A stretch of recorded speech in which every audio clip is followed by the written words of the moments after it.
Go ahead. Anyway, let us start. So, good afternoon, ladies and gentlemen. On behalf of Cuts International and our partners, from Bangladesh Unnayan Samanay, Bhutan Media and Communication Institute, and Nepal Economic Forum, let me welcome all of you to this webinar.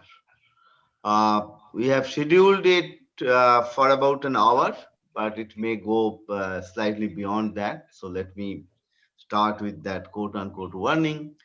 I mean, of course, you are free to join and leave and rejoin as we make progress. Now, this webinar we are organizing as part of our work on multimodal connectivity in the BBIN sub-region, Bangladesh, Bhutan, India, and Nepal.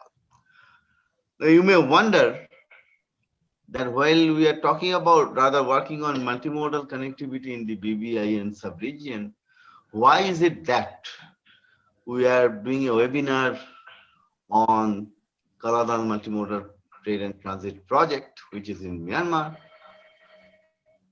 Not only that, we have also prepared a briefing paper, which is written by Sridhara Datta from Vivekananda International Foundation, New Delhi, and she is present in this webinar today. The reasons are a couple of reasons, and they're very simple in one sense, but a bit strategic and complicated in another sense. First is that we should not just look at connectivity in the BBIN sub-region in silos within that region, but we have to also see that subject in a bit broader sense, both on, and particularly when we look at this, when we put Northeast India at the center of this subject of connectivity. I would use the word subject rather than debate or deliberation. So if we look at the geography of Northeast India and the location, Myanmar becomes very, very important on the southern side. And of course, Tibet is very, very important on the northern side. So we have to keep this in mind when we talk about connectivity in the BBIN sub-region and the not just connectivity, but multimodal connectivity. So we are not just talking about roadways, but we are also talking about railways, we are talking about airways, we are talking about waterways. In this case, waterways and coastal shipping particularly, they are very important. The second reason is that, and this is something which we are trying to develop a discourse on this, and plus to have our own understanding on the subject, is that while working on connectivity issues, we are fairly good, I would say, on looking at the economic aspects of connectivity. I mean, how it is going to enhance trade, how it is going to enhance investment, and things like that. At the same time, it is also important to look at the security aspects of connectivity. And as we make progress, we have to see that how we can gel these two very important aspects of connectivity, economic as well as. While Sridhara in her paper, she has primarily dealt with the economic aspects of connectivity in the context of Kaladan multimodal port. Whereas we have Major General retired Alok Dev from Indian Army, and also he was the Deputy Director General of the Institute of Defense Studies and Analysis, which is now named after our former Defense Minister, late Sri Manohar Parrikar. So we need to see these two aspects. And the third point, which I would like to highlight, is that when you look at Kaladan project, the importance, its economic importance as well as security importance, we need to go a little beyond that also and see that how important this project will be for our better access to Southeast Asia, Myanmar being a gateway. And in that context, we also need to see that how Kra Canal, which is still in a discussion stage. The good thing is that most likely India is going to implement the project in Thailand. How that can also be looked at in the larger Bay of Bengal context, in the larger context of accessing Eastern Indian Ocean as well as the Pacific Ocean. So this is the larger context that we are talking about. and we have to keep this context in mind. So in this work, as I said, we are looking at multimodal connectivity in the BVI and sub-region. This project is supported by the Foreign Commonwealth and Development Office of the United Kingdom and with knowledge support from Asian Development Bank. So under this project, other than various other activities, we are going to come out with a series of briefing papers. I mean, so far we have identified 10 topics like this. And the first one is written by Sri Radha, which is ready, which has been disseminated. And on each of these briefing papers, we are going to do a webinar like this, short duration webinars like this, so that it is they are going to help us to reaching out to the larger audience, larger stakeholders. So I'm very pleased to see all of you here who have joined us, particularly Ambassador Ong, His Excellency Ambassador Ong, who is Ambassador Myanmar to India. He has also joined. But before that, let me put it this way. This is how we are going to proceed. That I will first request Sri Radha for her thoughts, which she has articulated in her paper, and also any other larger thoughts that she may have on the subject, larger subject of multimodal connectivity, keeping Kaladan project at the center of that discourse. Then I'm going to request Major General Dev for his thoughts, particularly for blending the economic as well as the security aspects of connectivity. In that context, the importance of the Kaladan project, how it is going to help India and Myanmar to work further in future. I understand today morning only there was a meeting of the foreign secretaries of the two countries on taking forward our relationship, how it is going to help not just India, but our neighboring countries as well, Bangladesh, Bhutan, Nepal, how this type of projects are going to help them, not just India, particularly Nepal and Bhutan, which are landlocked. And this kind of projects can transform their landlockedness to land linkedness. That is something which also we have to keep in mind. So with this, let me now request Sri Radha for your thoughts in about, let's say, 10 to 12 minutes. Okay, Thank you. Over to perfect. you. Thank you, Vipul, for this opportunity and cuts, of course. Okay, so let me straight away get to the presentation. Over the next 12 minutes, I guess I will discuss the rationale of this project, the present status, the trade possibilities and implications, not only for the regional trade, but also the geostrategic implications for Indian presence in the region. And lastly, I would refer to the local ethnic unrest that has stymied whatever progress the project had made in the last few years, and try and see what is the way forward in terms of actually completing this project and its implementation, which is certainly very critical to the amount of funds and energy we've spent on it for the last so many years. Well, to start, really, this whole idea of Kaladan multimodal transport project was conceived 15 years ago, actually, to seek an alternative route to India's landlocked northeastern states. As we know, the northeastern states, the access to northeast states from mainland India is only through the 21 kilometers Siliguri corridor, which is wedged between Sikkim and Bengal, and of course, our neighbors of Nepal, Bhutan, Bangladesh. The whole idea was that this shorter route would not only facilitate cargo movement, but overcome transportation delays and cost overhead that we've seen that, that very circuitous route that you had to use for so many years, but also ensure a lot of other connectivity, which is people to people and our outreach to the region. I think that was the main rationale behind conceiving this project. We also need to recall that this project was actually decided during a very difficult time that India and Bangladesh were facing bilaterally. So Indian expectations of getting transit from them at that time was not looking too good. And so it was this whole project came out, I think, of the idea that to circumvent that we needed quicker and easier access than what we have due to the geographical conditions. And this was conceived at that point of time to circumvent the problems that we were facing and we were hoping.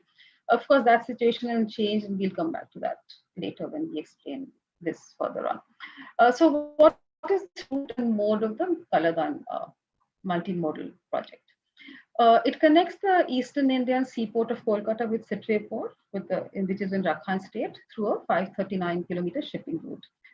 From there, it then links from Sitwe port to Palitwa jetty, which is in Chin state of Myanmar, via a 158 Kaladan River route, which is on Vesa, which this project was actually named. And from Palitwa to Mizoram state, again, it's a 110 kilometers road journey, which brings you to the Zoranpui road, which is on the border. And from there, of course, it's connected both to the national highway, which is number 54 in Mizoram, which then again further links to the east-west corridor, which was again a part of the whole connectivity corridor that was done by Prime Minister Vajpayee, which was going to give access to not only northeast states, but also access of the mainland India with the northeast states.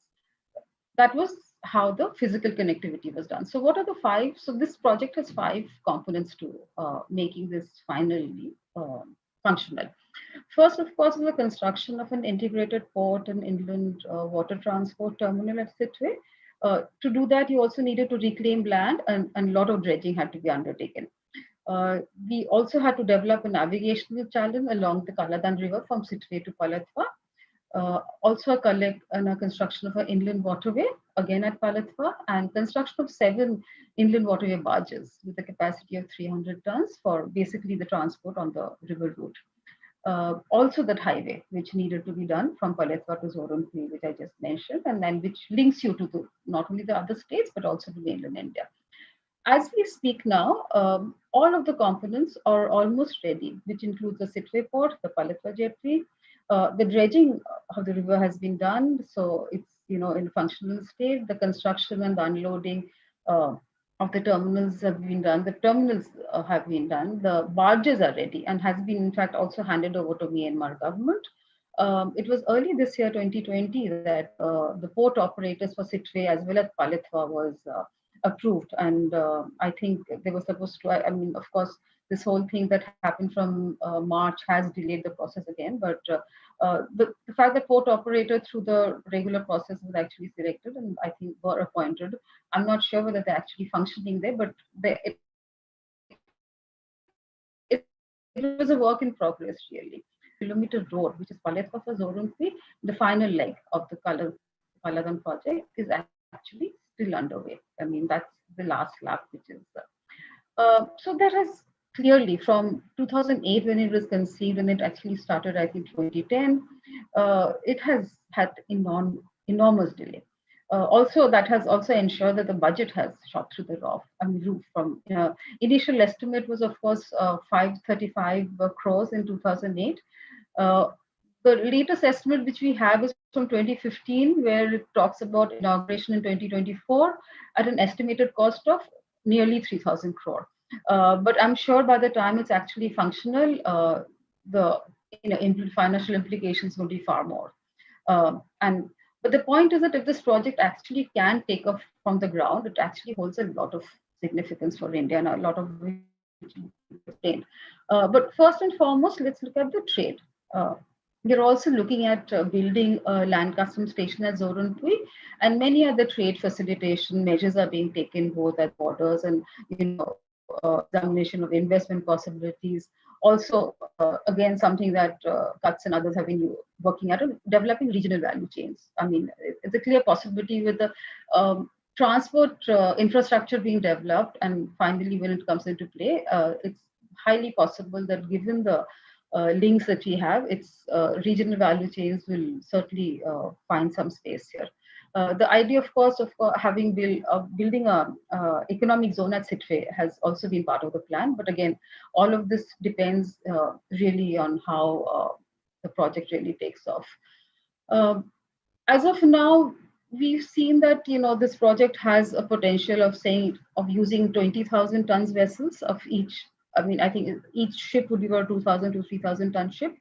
Can be easily, crossing over this land, and also the road cargo would also have about 200 trucks per day, which is enormous amount given this route that which not has not seen, but again, there are huge potentials. So initially, a study had been done which had actually looked at a lot of trade potential from Sitwe port.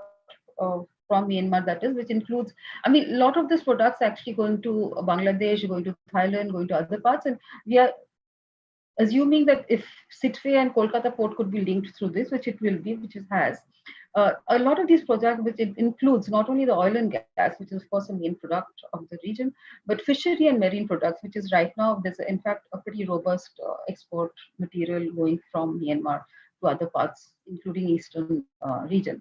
Of course, forestry and processed timbers, rice we know again is a very strong component.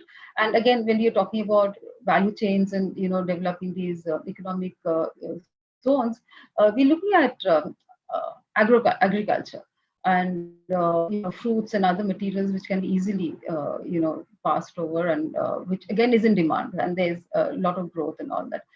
That about, of course, bamboo and rubber is again a very strong component in Myanmar, which has again seen a lot of export. And again, this port would also facilitate its movement not only to India but other parts which can be used using both Sitwe and Kolkata connection. But more importantly, what is it that India was looking at in terms of selling?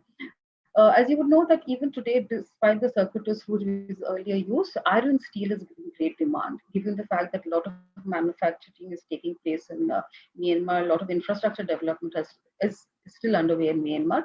The metal bars, construction materials, cement, fertilizers, these are all products which has been in great demand. And we are imagining that there would be far greater boost once the cargo is sorted out. And of course, that apart, Indian electrical items, kitchen utensils, these are always have been in demand there. Heavy machinery, dairy products are of course some of the items which has been, of course, and cotton fabric. That's also some of the, again, many of these products, there's a possibility of, developing regional value chain.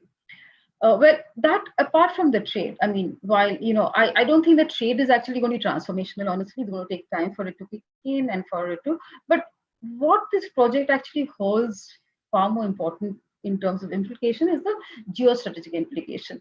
And, while Kaladan is being built, India is also building the, Reetadim road, which is going to connect the Chin state of Myanmar to the Mizoram border. And this will again be connected to the other highway which we are building between India, Myanmar, and Thailand, which is going to connect Moreh to Mesa in Thailand through Myanmar. Which is again, this has already started, and I'm being told that several portions of it has been built, because it's actually the side, Indian side, and the Myanmar, which needs it, because the Thailand side is all done. So it's just connecting through the borders, but our side there is the project has kicked off, and I'm told it's in good progress. I mean, good. But from 2008 to 20 today, I think Kaladan has, assumed a far greater relevance. I mean, while at that point of time, the whole idea was to circumvent the circuitous route, ensure that we can access a lot of the other northeast states and, mainland India. But now I think the geography of the whole space, where India's, Act East policy, which has certainly connected us with the Southeast Asian economies very strongly, and there is we know the shipping route as well, of course, the aerial connections there. But this land route is actually very important. And this would actually connect us in a way which would, for all kinds of purposes, not only trade, but in tourism. We know Buddhist tourism is something that is very, very relevant to this region, and everybody has every Buddhist in the region wants to come to Bodh Gaya. So a lot of these other connections, and of course, as I said, medical connection again has found space here, and these are assuming a huge relevance there. India right now, as we know, for the last several years, also focusing on doomsday. And that's again, Myanmar is a strong partner there, because to make this BIMSTEC effective, you need Bangladesh, Myanmar, Thailand to be working closely on a lot of these common, not only maritime issues, but even land border, commercial and trade purposes. But more importantly, and I think that's where the geostrategic relevance comes in even more strongly now, is how India is looking at Indo-Pacific and the kind of presence it wants to make in Indo-Pacific, which was really not in the radar when we thought of Kaladan initially. Southeast Asian economies, yes, but there is a far larger space that we've now created, a strategic space where, and very importantly, I think we need to remember here that both in terms of whether it's in Myanmar or in the Southeast Asian economies, India is a very wanted partner. So, I mean, there are a whole lot of dividends for India to actually start this project and, its implementation. Important to actually actualizing many of these ambitions that India has in the region. In that case, one should, I think, have to stop here and ask them, what was the lethargy all about? I mean, it's from 2010 when it actually, initiated. Uh, there has been, I would say, inordinate delay, and which can, one can also say it can be attributed to the weak local pressures, both at the Indian and Myanmar ends.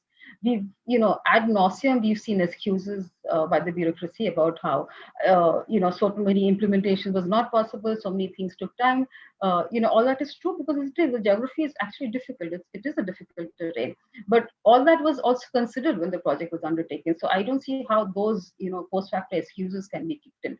Uh, Also, and I think another reason for lethargy has been the fact that the whole India-Bangladesh development partnership landscape has changed again very drastically. So, that whole transit mode that we are looking at, overcoming the circuitous route, we've now been able to get it through the other side with our Bangladesh partnership, that we've been able to build the cross border. So all of that has really, and I think there is also, kind of the fact that you are going to cut down production centers and get the consumers to connected closely. That somehow that appeal, while on paper, yes, we talked about Kaladan project, we talked about kind of killing the distances, but somehow I think for powers to be, it was never sufficiently appreciated. I mean, it was there, back of their mind, but it was never something of a priority. So obviously, there has been a huge There are 2 more minutes. okay, but so right now, while as I said, it's in the last stage of the lab, where, but the critical problem here, and let me just focus on that, and I think Major General they will look at it, is the ethnic unrest problem. See, when NLD came in, there was a huge expectations that a lot of these ethnic minority groups which are functioning in Myanmar would resolve through negotiations, dialogue. In all of this, we've seen how the conflict between military, the Myanmar military, Tatmadaw, and the Arakan army has spilled over largely into this project. And while we are in the last lap of it, the fact that the ground conditions are very hostile, very violent. I mean, we've seen many incidents of abduction of Indian officials, as well as many other construction workers. And there's a whole, again, history to this whole Arakan army, which actually began with only 26 youths in 2009, which is now over 1,000 members. While also at a certain stage, the political, organization has been disbarred. They've also, though, despite winning elections in 2015, they were not. So basically, there's a problem about this ethnic groups, and this in this particular case is the Arakan army, which has a direct impact, and the way the Myanmar government works. But we also know that India has, again, the point that people made, has made tremendous, has, and in fact, even in recently, I think 2029, the Sunshine operations took place. So a lot of close security cooperation takes place between India and Myanmar, which has been very effective. And I think that was a core reason why we, reached out to Myanmar, despite the fact that it was run by the military leaders, which we were at that point of time very judgmental about, and we certainly supported Aung San Suu Kyi and her, quest for democracy. So how do we see it now? Because this ground problem is something that has to be resolved before Kaladan can be made functional. So, at one level, I would argue that it's, very self-defeating if we get into this whole race about resolving the problems, because this is essentially the work that Myanmar government has to do. Their military, establishment, as well as the elected government. But at the same time, given the fact that there's so much of close ethnic, overlaps between the two states, the region, there obviously is a connect between the ethnic groups on our side, and I think the Chief Minister of Mizoram has often made his, desire to see that this project takes off, because he says it's going to be very effective for the Zo communities, which are both in Mizoram and Chin state of Myanmar. And he says, the kind of momentum that would develop is unimaginable, not only just on trade and commerce, but would have a bigger expanse in that whole region. And I would actually suggest, and I would close in here, that while I think we need to use his good offices, we know that Justice Radhanga has a huge experience of working with the insurgents and being able to resolve matters. But it really also, because to make this project not only complete and implementable. But to have, the ground support is imperative. And the fact that India is, again, as I would say, even from the insurgent groups, they've often said that the problem is not with India. But I think the point here is that both Myanmar and Indian government needs to convey to the insurgent groups that their local interests will be under considered and will be under consideration. And local government, again, the local government has to come on board with the project. And again, that's, I think, where our own chief ministers of the Northeast will have that outreach that, which Delhi possibly don't. Because I think we have to basically convey that equitable distribution for all the benefits of the Kaladan project will actually, come to these ethnic groups who are part of the Rakhine and part of the land. So I think that is imperative to making this project fully functional. I'll close here. Thank you very much. Thank you, Sriradha. Of course, I'm not going to summarize what you have said, but I would just like to highlight 2 or 3 points. One is that this project is not just a project. It's not just one initiative. It's a combination of various initiatives, and we need to look at that holistically. Secondly, once it is fully operational, there is going to be a lot of benefits to the local population in Myanmar as well as in Northeast India, particularly in states like Mizoram, also Manipur. So that is something which you need to take into account, that through local economic development, we have to keep trying to achieve incremental progress on having better security on the ground. So that is something which you need to keep in mind. And thirdly is the fact that since it's going to have such a positive benefit at the local level, while Government of India and Government of Myanmar, they should keep exchanging their views, their thoughts on the implementation of this work. And once the whole project is ready, how it can be leveraged for further benefits for the local people. I think at least for India, we need to also keep engaging our state governments, particularly those in Northeast India, Mizoram and Manipur in particular, in those dialogues as well. So I know that paradiplomacy is an emerging subject in countries like India, but it is in this context of projects like this, I think paradiplomacy, which effectively means the involvement of subnational entities in the diplomatic efforts, is going to become more and more important. So with that, let me now request Major General Deb. Can somebody unmute? Yeah. So Major General Deb, over to you for your thoughts in about 10-12 minutes. Thank you, Mr. Chatterjee, Chairman, and good afternoon, Dr. Datta and all other participants. Thank you for giving me the honor of being on this platform with such a distinguished panel. Just a few things I'd like to say. Firstly, the chair in the beginning and Dr. Datta in her presentation right now, they've covered most of the things I wanted to say. Nevertheless, I'll just have a try. First thing, my compliments to Dr. Datta for a very exhaustive paper. It's an excellent backgrounder, totally up to date, and it brings out all aspects of the project very clearly. So for a beginner, I think if this is one paper which is doing a sterling job in putting people wise on such an important project. As far as India is concerned, the importance of transnational multimodal links to neighboring countries, the importance cannot be overemphasized. In our neighborhood, we've undertaken, I think, 3 of these transnational multimodal links. The first, as you know, is in Chabahar. I mean, from Mumbai to Kandla to Chabahar in Iran by sea, then on to Zahedan and Zaranj on the border with Afghanistan by rail, and then from Zaranj to Delaram by road, 213 kilometers, something which our border roads has already constructed. The Chabahar to Zaranj portion and the Zaranj to that portion by rail is still incomplete. The ERCON is supposed to do the superstructure and one Iranian company is supposed to do the substructural work. It stuck up for various reasons. I think it has something to do with American sanctions as well on a company associated with the Iranian Revolutionary Guards. So there are geopolitical reasons and some local pressures also, but I'm sure that will see the light of day because work on that, on resolving that is on. The second multimodal thing, of course, is with Bangladesh, where we've had a lot of success recently.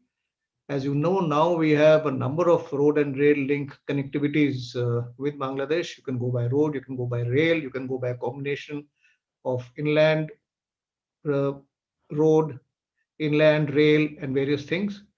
I think once the bridge on the Feni River, which is separating Bangladesh and Tripura, once that bridge is complete, then we can move from Chittagong or Mongla straight up to this place, the Ramgarh on the Bangladesh side, cross over the Feni to Sabroom, and then straight on to Agartala. So there's been a lot of success there, whether it is from Haldia by inland water to Daudkhandi, Brahmanbaria, and thereafter onwards. We've had a fair amount of success in that. The third, of course, is the project at hand, the Kaladan multimodal port project. Yes, it's now, I'm told, valued at 2,904 crore rupees. And I'm also given to understand that it is India's single largest developmental activity in a foreign land. Single largest development activity in a foreign land, which is quite something. It's piloted by a Ministry of External Affairs, and the framework agreement is very, very explicit. It's been signed by Mr. Pranab Mukherjee, our late president, when he was the External Affairs Minister. And the government of Myanmar is responsible for providing the land and for the safety and security of our personnel, while the government of India is bearing the cost. That is more or less what the outline is. The initial cost, of course, was much lesser. It's grown up manifold. But the implications of security, economics of such multinational, multimodal trade corridors cannot be underestimated, as both Dr. Datta and the chair have said. In one case, Bichabar, it go to the international north-south trade corridor and beyond to Europe. In the case of Bangladesh, that is the backbone of our connectivity with our own northeast. And in the case of Kaladan, this is an extension of our Act East policy. It is vital for going further into Southeast Asia. So I don't really know which is more important. All three are equally important. As far as the specifics of the project are concerned, it's come a long way. And there is work on the Indian side also in Mizoram, where the road improvement goes on, because the terrain on the Chin Hills and the Mizo Hills are adjoining each other, and the terrain is equally difficult on both sides. So while work on the Mizo part is more or less complete now, we wait the completion of the road to Zorinpui. So geopolitically, this project is as important as the others, but in terms of execution, there may be a little more complexity. Labor is scarce, the cultivating season, the harvesting season, the same as the working season. While the Rakhine part is the coastline is flat and then it gets hillier, and adjoining Chin state is far more hilly and forested with thick bush all around, and it continues that way to Mizoram. Dr. Datta quoted a study which talked about 200 vehicles per day on this road. I happen to have glanced through another study also, and this is done by Engineering Projects India, Government of India Enterprise, and they did it for a stretch of kilometer 60.7 to kilometer 70.7.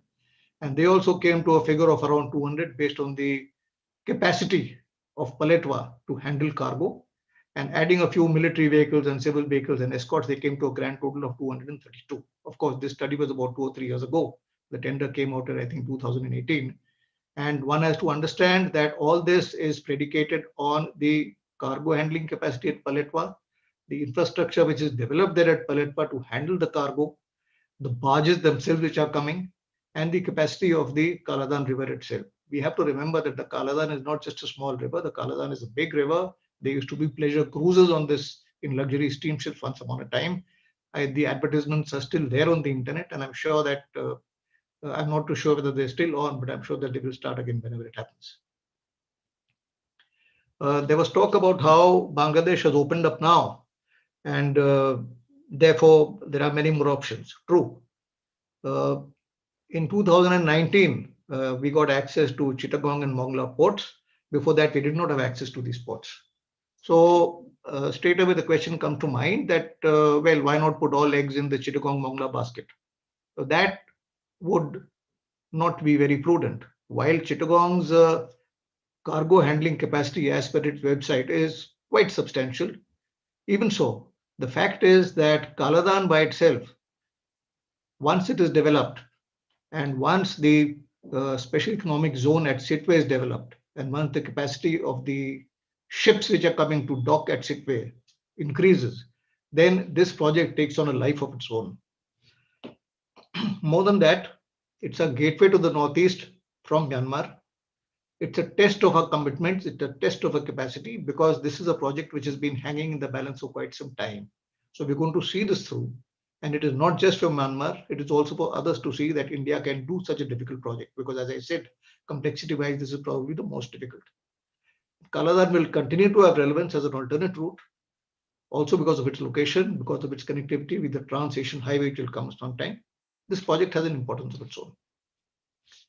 However, ongoing security concerns, a transnational multi-modal project in a sensitive region spanning borders would obviously have security challenges, which are quite apparent to a layman. So firstly, some pertain to border management, which is a subject all by itself. And here we have something called the free movement regime, wherein people can move 16 kilometers on either side to their ancestral lands and for cultivation and so on and so forth. So therefore, you have the concurrent issues which will crop up and which have been dealt with in great detail by internal security experts: drugs, smuggling, trafficking, arms and ammunition, insurgents, wildlife, what have you. So when you're dealing with a project like this, one has to factor in dealing with every relevant government agency on the Myanmar side and the corresponding people also on the Indian side: immigrations, customs, narcotics, local law and order, and of course the militaries and the paramilitaries who are actually manning the borders. Also, we need to appreciate that each leg of this multimodal port project, whether it is the port, whether it is the transshipment facilities, whether it is the workshop, the warehouses rather, the security of the river banks, the people who are actually manning these projects, the barges, the road convoys, these are all vulnerable. Therefore, security of each of these is a task by itself. Till the time the entire project is completed, all this is being managed by India. The Myanmar government will then be taking this on in addition to the security it's providing. A bit of crystal grazing about Myanmar's, not just Myanmar's, the Northeast region security situation. Because you know that Myanmar borders 4 Indian states. You start from the top, Arunachal, then you come to Nagaland, and you come to Manipur, and you come to Mizoram. Total of 1,643 kilometers, 4 states, 135 ethnicities in Myanmar. Many of these ethnicities are armed. Lack of information actually precludes one from hazarding a guess, but they are wild estimates. Now, after concluding a protracted negotiation with 17 armed groups, the government of Myanmar did have an agreement in October 2015 with 8 of them. The rest, including those who did not negotiate, are located all over Myanmar, but essentially on the borders with China, Laos, and Thailand in the Kachin, Shan, Kea, and Kain states.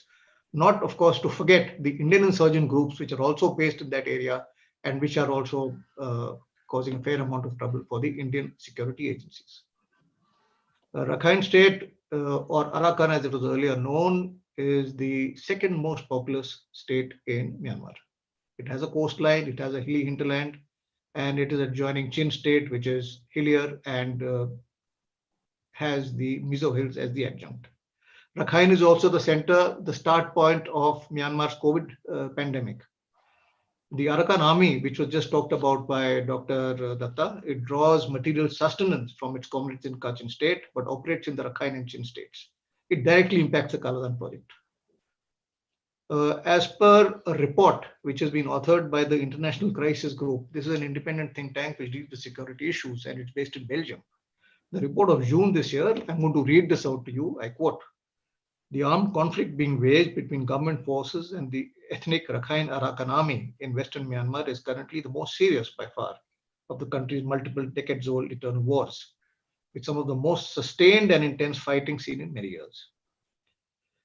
After the conflict escalated significantly in early 2019, the government ordered a tough military response, and on 23rd March designated the Arakan army as a terrorist organization." So we are dealing with a terrorist organization here.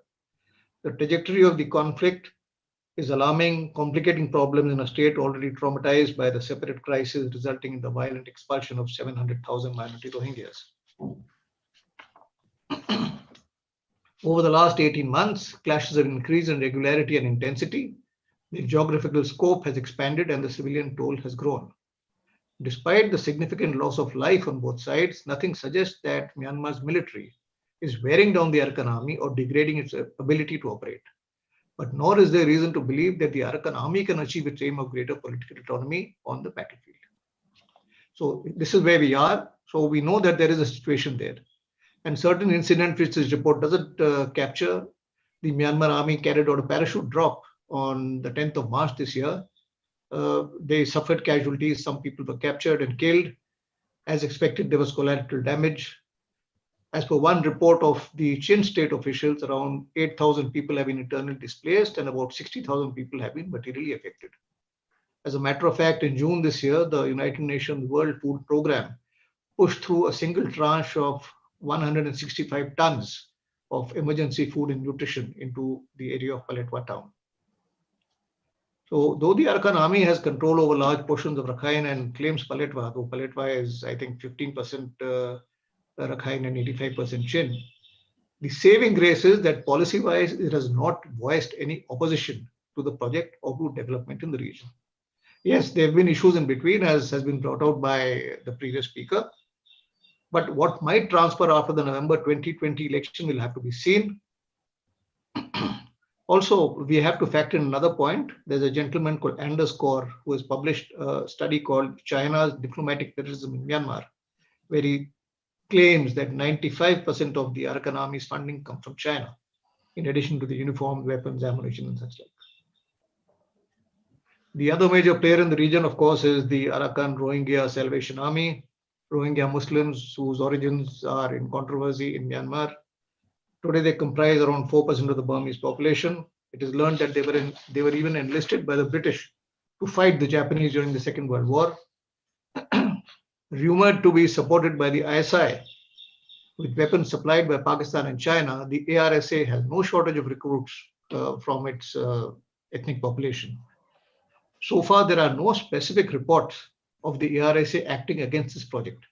So how this crisis of the Rohingyas is resolved at the national, regional, and international levels, as also the behavior of the locals with the Rohingyas would actually influence the actions of the ARSA in days to come. So while today's paper is subtitled Navigation Myanmar's Ethnic Conundrum, the geographical location of Myanmar makes it equally imperative to navigate the ensuing geopolitics as well. The issue of Chinese support to the Arakan army is a case in point. As widely reported in the media, in February, a Chinese consignment of 500 rifles, 30 machine guns, and 70,000 rounds of ammunition purportedly dropped at the Monakhali beach in Bangladesh, taken by Rakhine porters from the Chittagong Hill Tract into the India, Myanmar, Bangladesh tri-junction, taken into Mizoram and dropped southward through the Purva corridor into the area of Paletwa. Mixture of mules and on foot. Whom does such an incident benefit? It benefits the insurgents, obviously. It benefits the Chinese who continue to have leverage. And to whose detriment is it? Obviously, to the detriment of the local population, to the detriment of the law and order agencies, the government of Myanmar, and to the government of India, which is going through with this project in cooperation with the government of Myanmar. And the fulcrum of all this activity is Paletwa. Paletwa is the center from where you get access to the Chittagong Hill Tracts, you get access to Mizoram, you control the mouth, not the mouth, but you control the major portion of the Kaladan River, the navigation part. Paletwa becomes very important, which is why also the operation in February, which I mentioned, of the Myanmarese army was in the area of Paletwa. However, despite the challenges of COVID-19, the internal displaced people, and the insurgency in Rakhine, India continues to push forward with this project as part of its Act East. As I said, this project has acquired a life of its own. It's an alternate line of growth. It has potential which is yet to be realized. So once we see it through, only then will the benefits start flowing in, as what has been discussed a little earlier about the trade part. India has got a lot of connectivity projects in Myanmar. There are 7 or 8 of them which I've listed down. And we have a lot of confident humanitarian actions also. Like when our president visited there in 2018 December, he handed over a few huts for displaced people. So with the government of Myanmar providing the security for this project, the government of India providing the funding and pushing people through, there's no reason for this project not to get through in time and to rest of the population to reap the benefits what we can think of. So I'll end here. Thank you. Thank you, Major General Deb, for bringing these various security aspects to a project, to a multi-country, cross-border, multimodal project like this, which is one of its kind. I'll very briefly touch upon one particular point, is that till about few years ago, there is a school of thought, maybe there is still is, in India at least, that if you develop infrastructure, particularly road infrastructure in border areas, then your security is vulnerable. Now that has completely changed, and now a new school of thought has emerged that in order to have better security in our border areas, we have to develop border infrastructure in a better manner. So thank you once again for particularly highlighting the point about the importance of Paletwa and how challenging as well as how opportunities can be there if we can overcome these challenges in an incremental manner. Now we are going to open the floor for discussion. We still have few minutes, and we can, of course, we can extend the session by a few more minutes.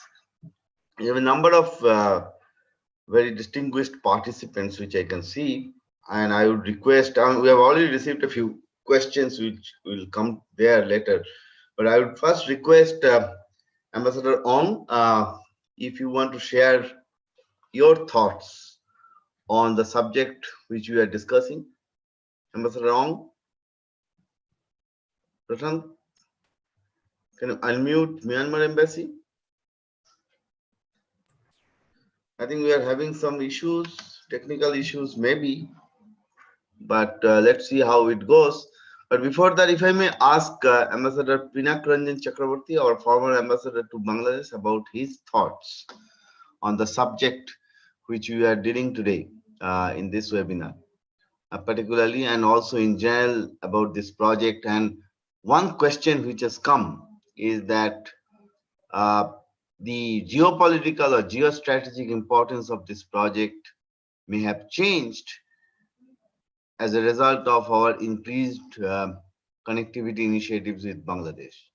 So how can we look at it more as a trilateral project involving India, Bangladesh, and Myanmar while going forward on this subject?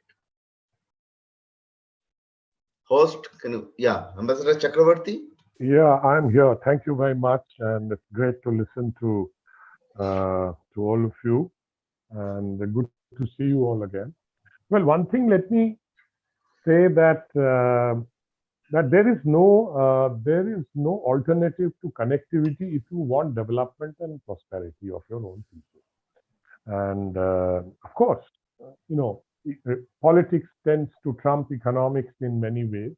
Connectivity is sometimes seen as, like in Bangladesh, for example, it was seen as, when it was called transit, I remember that it was seen as something negative and not to the benefit of Bangladesh. But I think that era we have left behind. Certainly for Act East policy, connectivity to Thailand is important. And as you yourself said that in Thailand, there is a very high, but the connectivity is fairly highly developed, and I've seen it from that side. And so I think this trilateral highway, for instance, should be given very, very high priority.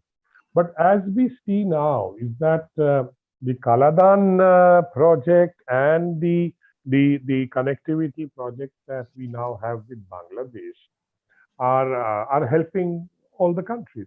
So I think this whole concept that earlier that connectivity might lead to other issues which are more troubling for whatever security and things like that. But you can't have this and you can't have that in the sense that there are no black and white choices here. For example, at one time, as you mentioned, that connectivity was seen as a negative in the border areas, but no longer. I think connectivity has to be seen in the positive light, and it is going to help. And even though for example, you build a road, and even the insurgents will use it. Of course, they will use it, but then it depends on your own security and law and order to prevent them from doing so. But I think the shadow of insurgency, etc., will continue on these projects. But that should not deter us. I think, and I think we should continue aggressively on connectivity because that's the only way to bring the region together and to provide other countries like Bhutan and Nepal their avenues and outlets to the Bay of Bengal and to the ports, etc. So I think, in an overall sense, I think all these connectivity projects are vital, and geopolitics will impinge on it. I think I'm sure, given the current contestations that are taking place in the region. But together with all this, I think the BIMSTEC has to also step into this connectivity business because both maritime and land connectivity will be important. So I think I'll stop. Thank you, Ambassador Chakravarti, for your thoughts, where you have underlined the importance of connectivity, including for security in our border regions, and the importance of multimodal connectivity, since you have pointed out both maritime as well as land connectivity. I mean, why we need to look at them not separately, but in a congruous manner. We have Dr. Didar Singh, who is the former Secretary Government of India and very closely associated with our work. I'll come to Dr. Singh a little later. But before that, I can see that Mr. Purushottam Ojha, who is from Nepal, former Commerce Secretary of Nepal, who has joined us. I mean, as Ambassador Chakravarti has just said, that we need to also look at in the larger context, this project, we need to look at the larger context of connectivity in the BBIN as well as BIMSTEC. So, Mr. Ojha, very briefly, if you can tell us that how Nepal is looking at these type of connectivity initiatives between India and its neighboring countries. Over to Mr. Ojha. Thank you, Bipul, for this opportunity to participate in this very important. Are you hearing me? Yes, Sometimes yes. there is problem with my computer. Yeah, actually, we can hear you. Thank you very much. And of course, I missed some part of the presentation by Sri Radha Datta because I was a little bit late to join it. Anyway, what I think that multimodal connectivity is quite important, and particularly in respect of the Kaladan multimodal project, it is particularly important for the northeastern India to connect with the mainland India. What I say. So I think this is a quite important project. In the meantime, what I think that equally important for India to connect with all its member countries, with neighboring countries, with multimodal transport connectivity. Alok Dev was talking about the multimodal connectivity to Iran through Chabahar port, as well as of course, the Bangladesh through Bangladesh to northeastern states of India. These are quite important. What I see that even there are connectivity things going on between Nepal and India, particularly in 2018 during the visit of Nepalese Prime Minister to India. There was understanding was reached to use the inland waterway transport for transit traffic. moving to and from Nepal. So I think important development, and of course India is taking lead on this, and I think this is a very good initiative, and we have to go on enhancing multimodal connectivity within the region and beyond, within the, I mean, within the BVIN region. That is very much important. Of course, Port is doing very good work on that, on carrying out study and multimodal connectivity and BVIN countries. And of course, now we are talking about connecting it to beyond the region, beyond the sub-region to Myanmar and beyond. So I think these are quite good initiatives, and it will benefit the whole sub-region in a positive way. Thank you. Thank I you. stop here. Thank you, Mr. Oja. I mean, like in case of Nepal, we have participants from Bhutan.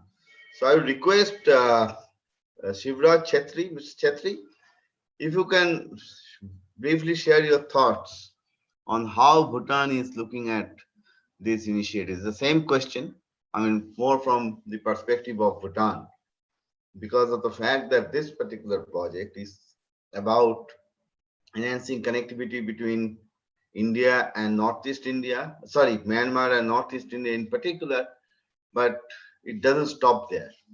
We have to, if we look at the larger picture, it's also about India's neighboring countries. So, Shivrajji, if you can share your thoughts briefly.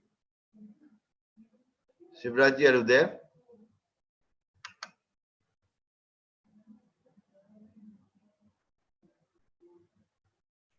Prashant?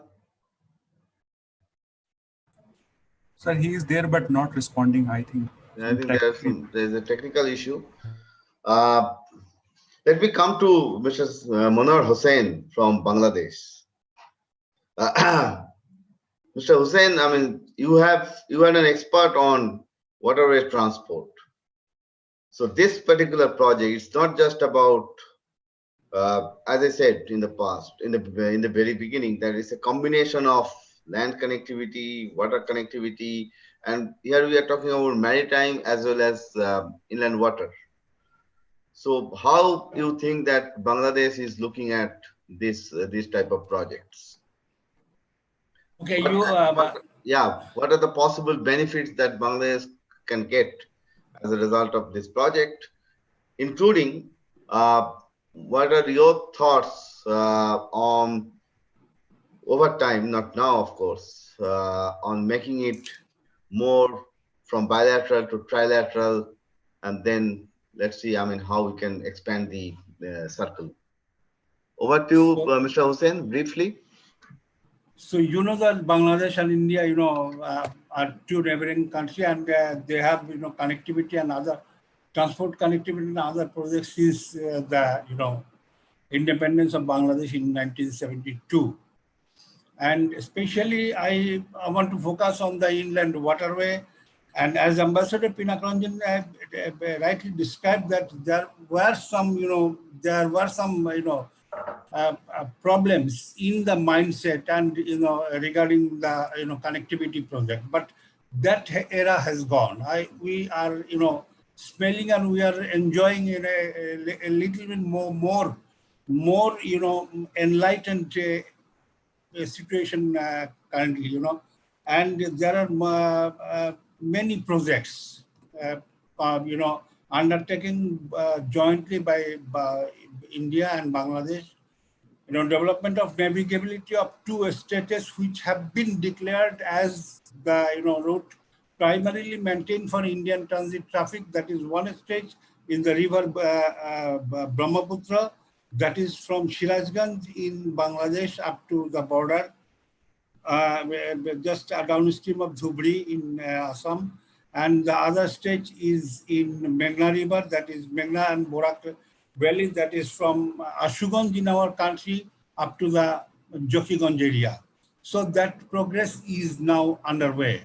Development of navigability, and the length of this waterway will be around 500 kilometers. So that will, with the implementation of this project, the transit traffic and intercountry trade traffic by river to the connectivity between India, mainland India and Northeast and connectivity between Bangladesh and Northeast will be more beneficial. And another thing is for containerization of the traffic, Indian government has already agreed to develop a inland container terminal on Ashuganj, and that project is underway. And with the implementation of this project, a new railway between Ashuganj and Akhaura, just opposite of Agartala, that is also underway, and that will more develop the connectivity to Bangladesh. And in the meantime, there are some problems of the for furthering the provision of the protocol has been taken place, and the inclusion of new route, especially the Rajshahi-Dhulian route, has been extended to the main network of the protocol up to the confluence of Padma and Brahmaputra up to with Dhulian, and I think that will establish a connectivity of North India to Northeast India and North India and Bangladesh. So I think so far Bangladesh and India is concerned, the relationship of and furthering the connectivity and developing the connectivity is now continuing, with full satisfaction. Thank you. Thank you, Mr. Hussain. I think, let me put it this way: we should no longer look at bilateral initiatives on their own or bilateral initiative per se. We also need to see, and the time has come for that, how we can join dots from various bilateral initiatives to look at the larger picture of connectivity. And it is through connectivity we can address, not just we can do more trade, there can be more investment, and we can also address many of our security concerns. So I'll come to there are a number of questions. I think we should extend this session by 15 odd minutes. Sorry about that.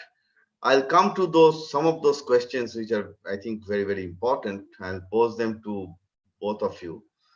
But before that, let me request Dr. Didar Singh for your thoughts on this subject. Dr. Singh? The only thing that we need to do is, only thing we probably need to look at is the fact that, as Bipulji is himself pointing out, we must update this paper to add two things to it. Number one, what is the relevance of this particular project to BBIN? That's one aspect. Second aspect is, geostrategically, how does it put India in a better position vis-a-vis Northeast, Bangladesh and Myanmar? Now I know that's a difficult choice, but even if there's one paragraph on it, that's enough. It just at least puts you in the context of looking at the whole project in a different context. You see, we can't look at every project in the context it was built in 2008. We must look at it in its context today. What does it have its rationale today and for the near future? Next year, year after that. What is the context? And I think General Dev was mentioning the same thing. And how does it geostrategically bring India to a position that enhances us vis-a-vis Myanmar, vis-a-vis Bangladesh, vis-a-vis that entire BBIN project that Bipulji is separately working on? Thank you. Thank you, Dr. Singh. We'll talk to Dr. Datta on this matter separately. I think this is the beauty of having e-publications. So let's see how best we can do that. So I would pose a couple of questions. One to Major General Dev. There is one question from Mr. Uday Bhanu Singh, who says that Kaladan project will be important in the Indo-Pacific context. On the one hand, we have Kafku, which is being developed by China, and there are talks that Kra Canal could come up. On the other, we have plans to develop Andaman Nicobar Command. So given that, what are your thoughts, Major General Dev, in the overall about the importance of this project in the overall Indo-Pacific context and the recent developments which are taking place not very far from our coast, but not very far from India, in South China Sea in particular. So it would be good to hear your thoughts on this point. Just a few points on this. Firstly, as far as the Isthmus of Kra is concerned and the Kra Canal, uh, there's a lot of to and fro between the Kra Canal, but we have to finally see when the first foundation stone is laid and when the work actually begins. The importance of the Kra Canal for us, what happens is that in case people don't go to the Straits of Malacca but use the Kra Canal, they come straight into the Andaman Sea. And this being appreciated, it is why development of the Andaman and Nicobar Islands is going on at a very fast pace. That is going to continue. Kra Canal or no Kra Canal, as far as the Andaman and Nicobar is concerned, that is going to be our bulwark against anything inimical coming to us from the east to the west, either through the Kra Canal or otherwise through the Straits of Malacca. Whichever way it comes, we have the Andaman and Nicobar Islands. Point one. As regards the Chinese ports in coming up in that place, yes, what do the Chinese call it? The Chinese call it the China-Myanmar Economic Corridor. They are working on that. They will continue to work on it. It is their prerogative. I have a feeling that the Myanmar government is quite even-handed when it comes to understanding what the dangers of dealing too much with the Chinese are. There are enough models to look at and derive suitable lessons from. So, while there could be in the Bay of Bengal, there could be an Indian port in Myanmar, there could be a Chinese port in Myanmar, they could very well coexist. At the same time, we have the Andaman and Nicobar Islands, the Bay of Bengal is there. Our shipping is there, our navy is there. I think we should be able to manage it. And overall, it is integrated into the Indo-Pacific. Thank you. Let me now come to this question from Arnab. This is for Shirada. I mean, very shortly, what is the status on the short sea shipping agreement between India and Myanmar? This will be very important to enhance the potential for this route. Also, there is doubt whether the Sitwe port can receive 20,000 DWT vessels. Shirada, any thoughts on this point? Yes, we just signed that agreement, but 2018, if I recall, MOU was done on that, but there has been no progress except for the fact that the development in terms of infrastructure was taken place. But I think on paper that has been done. What was the second thing that you asked me? This is about the capacity of Sitwe port. I mean, whether So this is this is again we referring to a study here really, because in terms of what it can it full capacity it be able to, but the whole problem has been there of reclaiming that land where we needed to expand that, and also dredging has been a huge problem. But again, from whatever MEA papers and whatever other reports that we've been able to see, they say that dredging is being done satisfactorily as per taking in the amount of movement that is possible. In fact, the December 2019, we were in Myanmar and post our meetings in Napadea and Yangon, we were supposed to actually go there. But unfortunately, the security issues were so difficult that two of us who were actually scheduled to go there, we were not able to. I came back to Delhi while my colleagues stayed back in Yangon. But we wanted to see it for ourselves, because all of this is actually reports, and again there has not been too much of updating on the ME about this in terms of exactly day to day what has been the improvement. But from whatever we've seen so far, dredging has been satisfactory. But again, we've seen that on inland waterways, vis-a-vis Bangladesh, vis-a-vis here, the dredging is a key component, which again they say once the momentum starts, then that will be able to, because the minute you don't use it, that whole siltation starts up again. But if there is movement of cargo and vessels on that area, that track, then dredging won't be a issue constantly. So once you do it, once you start the cargo movement, but again, I don't know when the cargo movement in terms of what is potentially expected will actually be. And in terms of the larger point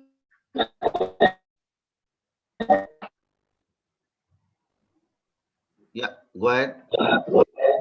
Okay, so I wanted to make the larger points that General Dave made, and I think there is absolutely full agreement with everything he says, and the issues on the ground and everything. And about in terms of the paper that Dr. Dita Singh mentioned, I think there has been, because you gave me a word limit, so we have to live within that word limit. And I think that I did talk about the geostrategy. Even when I spoke today, I did talk about the larger from 2008 to 2020, the Indo-Pacific has taken on a different nature completely. And the importance of the region to India is very different from what we actually envisaged then, which was looking at, just overcoming the circuitous route and all of that. But whole of this BIMSTEC and everything has taken a far greater, role and relevance for India in the region. And I think it's only going to grow. But the point here is, of course, I didn't link it up with BBIN, but you again know that I've been working on this Bangladesh, India, Myanmar, triangle for the last, I think, 7-8 years, where we were able to. But because of Rohingya crisis, an obvious political issue, we've been not able to. But this whole that's been, even when I was in Mackay's, I was able to get the sides together. Even in DIF, I've been able to do that. So that's always been a cornerstone in my understanding the region, that we So, need these three countries to work together on the not only the connectivity, but in terms of trade, commerce, and all other, so once that kicks in, the political landscape also changes. That's been, but again, this is precisely the point, Shirada. I mean, what you have just said. We have this Rohingya issue, which is a serious security issue in this and that part of the region. Don't you think that the time has come for us to seriously think about this project, at least in terms of our thinking? May not be execution, but in terms of our thinking, to make it a trilateral project. There are strong connectivity, I mean, physical connectivity related reasons for that. Because this Lunglei Aizal Road in Mizoram, which is the key north-south corridor to Bangladesh, which has been improved using World Bank financing. Yes. Then there are other border points, Indo-Myanmar border, which need to be opened up in conjunction for transit route for Myanmar through India. Yes. And the fact that in our foreign ministry, our territorial divisions are very, very important. Of course, all divisions are important.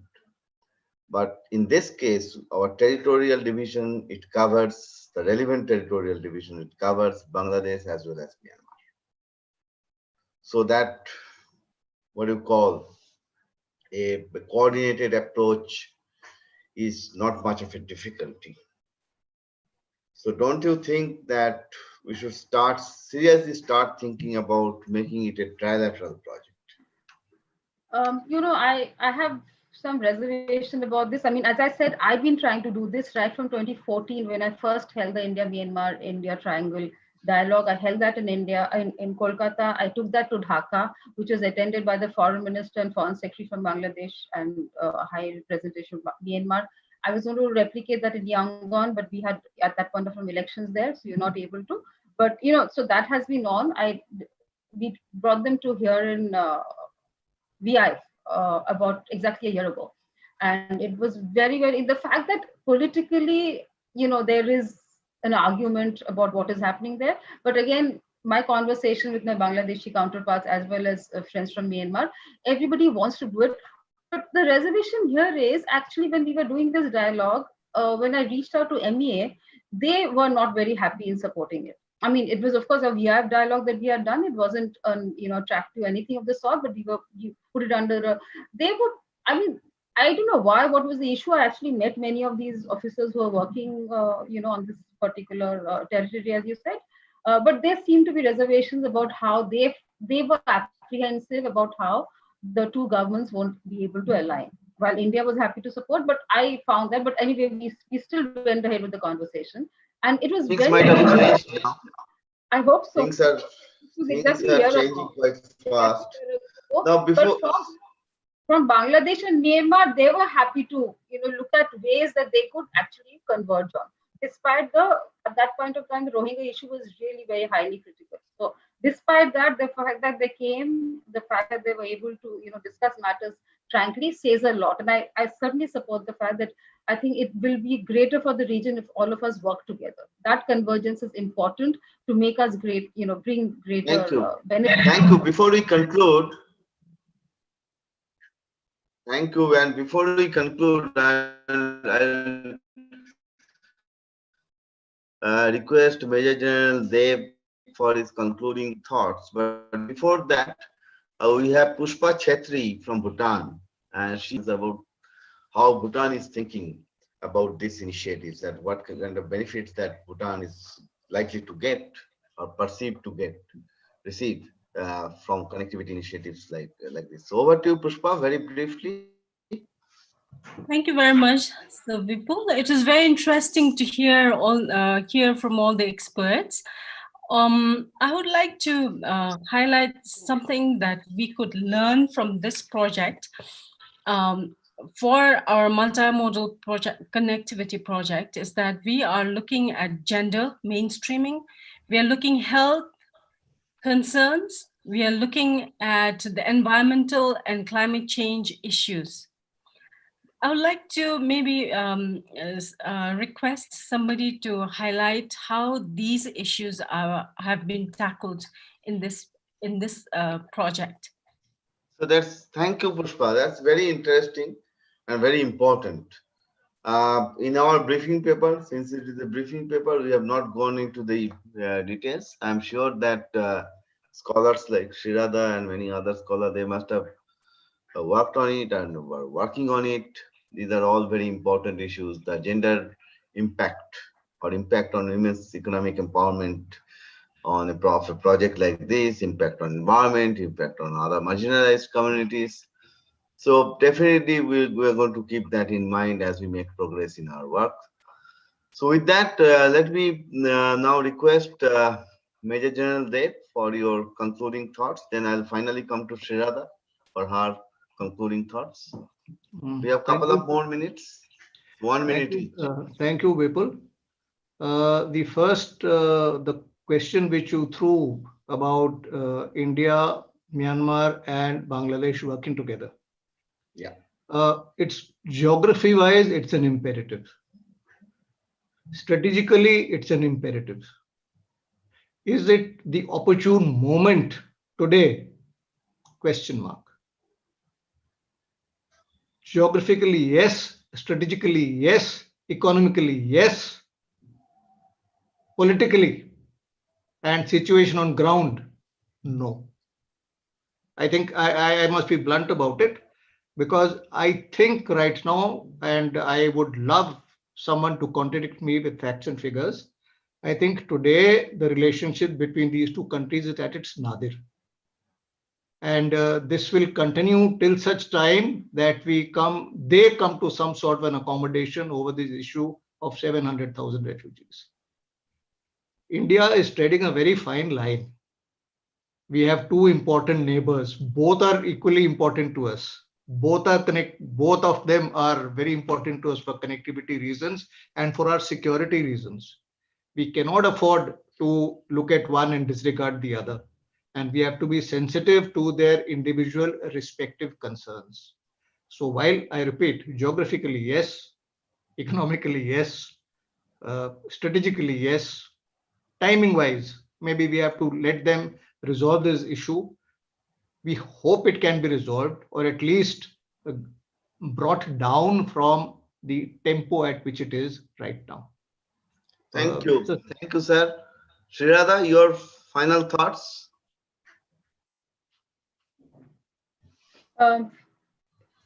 I think for the region, the point that Ambassador Chakraborty made and everybody, it's true. I mean, there is no going back on the fact that the region requires a multimodal transport system, and that's been kicked in. And now, how quickly can we make that functional and effective?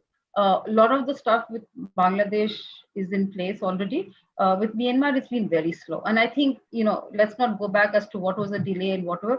Right now, even, as I said, it's only the last lap.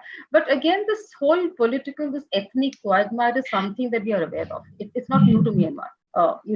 So I'm just saying that why is it that we have not been able to engage with them more closely? I mean, as I did mention very briefly in the paper also that, our chief ministers in the Northeast have far greater interaction with the ethnic groups. There's a huge overlay of ethnic, and India is a very, very welcome development partner there. Whether it's with the military, whether it's the, elected government, as well as the ethnic groups. When you have a goodwill of that level, why is it that we've not been able to, make our presence more strongly and influence the stakeholders? I mean, I think that is critical here, and I think the political leaders, the Northeast leaders, need to play a far greater role. Leaving it to just bureaucracy in terms of implementing the infrastructure and all of that is one part of the project. But the fact that we have this Conundrum in Myanmar is not an unknown factor. So we have to learn to deal with it, and I think, as I said, the geostrategic landscape is getting far more critical now. An Indian presence there, if you're linking up with Nicobar, you're linking with wherever, it's important that India makes its presence and uses every stakeholder possible to kind of reach out and ensure how we can make this a functional project at the earliest.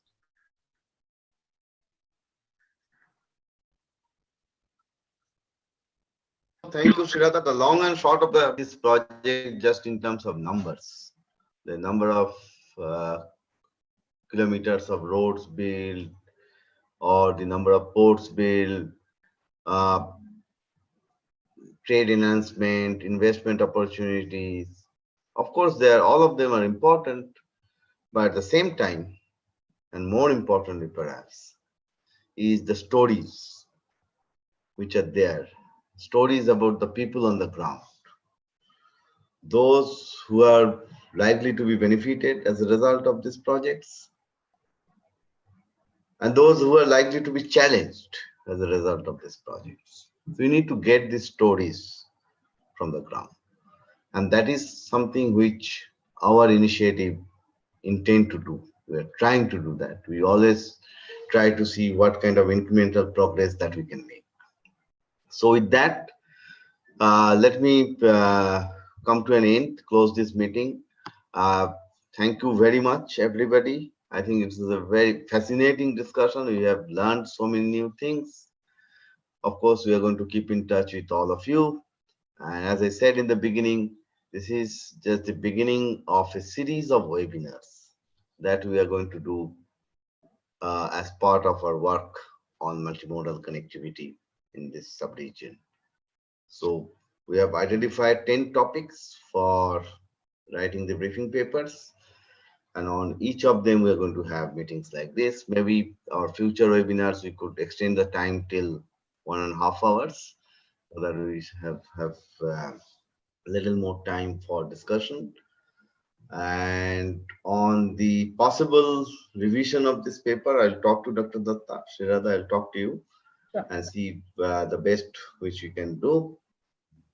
But as I said, it's a work in progress. So when the project was conceived in 2008, the geopolitics, the geostrategy, geoeconomics, all have changed hugely. And this has become, if not a hotspot, but definitely a theater. And this theater is becoming more and more important for all of us. So we have to keep that in mind. So with that, let me thank Major General Deb. Let me thank Dr. Datta for joining us today in this webinar. And we're going to keep in touch with you, not just two of you, but with all of you as we make progress in our work. Thank you very much. Good night, good evening, and bye. Bye-bye.